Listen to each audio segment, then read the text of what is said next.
New allies, new challenges. Kaida barely had time to process her training session when a commotion broke out at the fortress gates.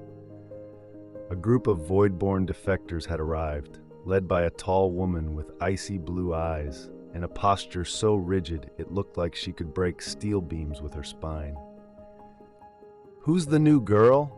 Kaida asked, watching as the woman strode into the courtyard like she owned the place. The woman's piercing gaze landed on Kaida. "I am Leora, former Lightbringer, current Voidborn, and you must be the champion I've heard so much about." Kaida raised an eyebrow. "Heard what exactly?"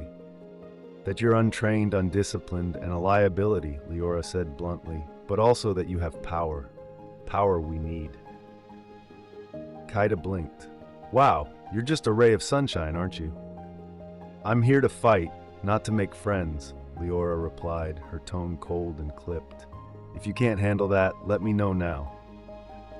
Kaida felt the urge to argue, but instead she activated Truth Gaze. Leora's words were genuine. She was loyal, but her loyalty was tied to survival, not sentiment. Kaida respected that, even if it annoyed her. "Fine," Kaida said with a shrug. "Welcome to the team, Sunshine."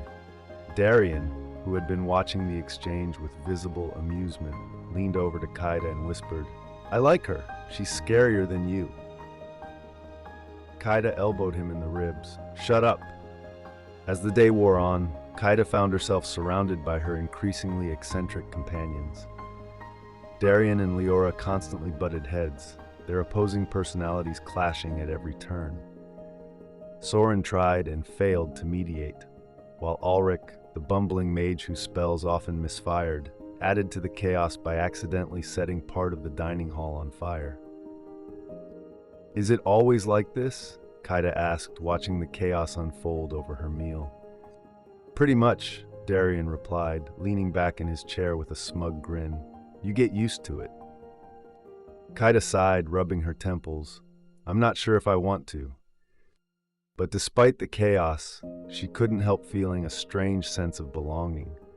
For the first time since she'd been dragged into this world, Kaida felt like she wasn't entirely alone.